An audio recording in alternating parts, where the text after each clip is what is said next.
Hercules is remembered as Disney's noble strongman, but the true myth begins with Hera driving him insane. She forces him to butcher his wife and children in a blood-soaked frenzy.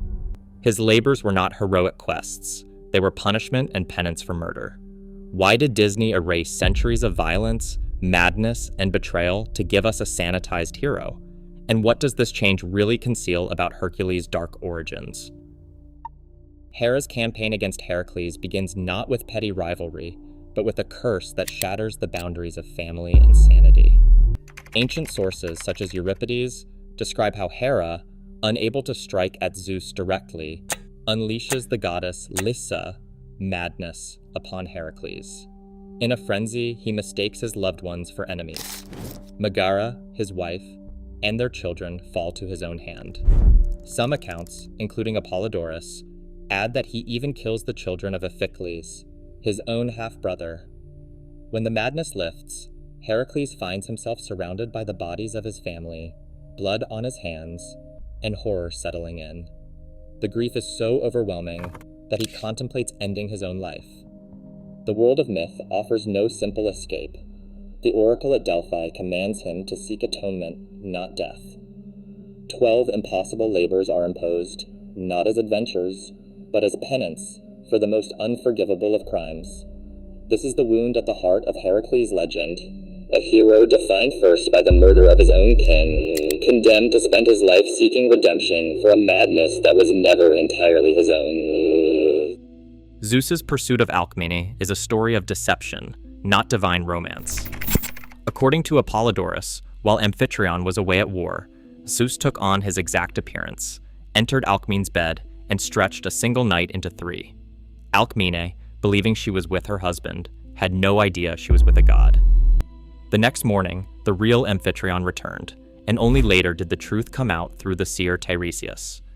From this union, Alcmene bore twins, Heracles, son of Zeus, and Iphicles, son of Amphitryon.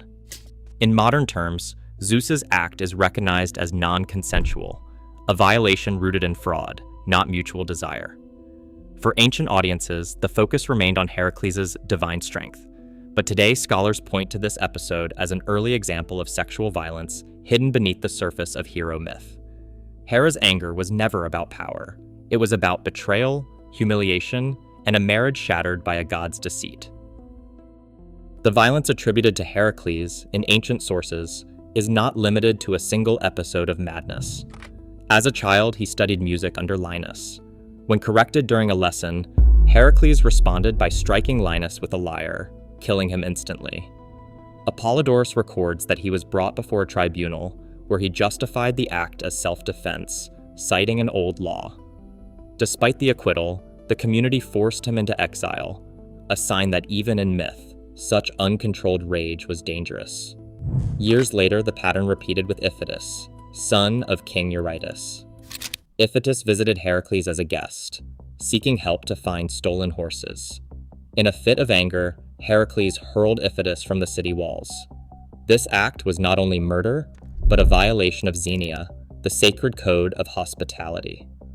Greek cities refused to purify him. Only the oracle at Delphi offered a path to atonement, demanding years of servitude.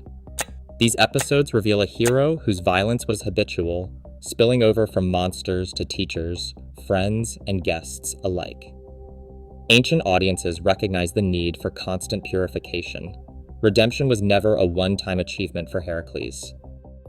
King Thespius, eager to secure a heroic bloodline, arranged for each of his 50 daughters to sleep with Heracles, while the hero was a guest in his home.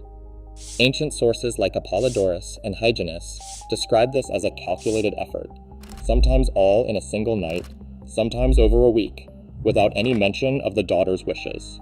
The women's autonomy disappears entirely, reduced to instruments of their father's ambition and Heracles' sexual power. During his 9th labor, Heracles sailed to the land of the Amazons to seize the war belt of Queen Hippolyta. Some accounts claim she offered the belt peacefully, but when Hera sowed distrust, Heracles responded with lethal violence, killing Hippolyta and stripping her of her prize. The fate of the Amazons, like that of Thespius' daughters, is treated as collateral in a narrative that celebrates the hero's dominance, sexual, martial, and reproductive, without pause for consent or consequence.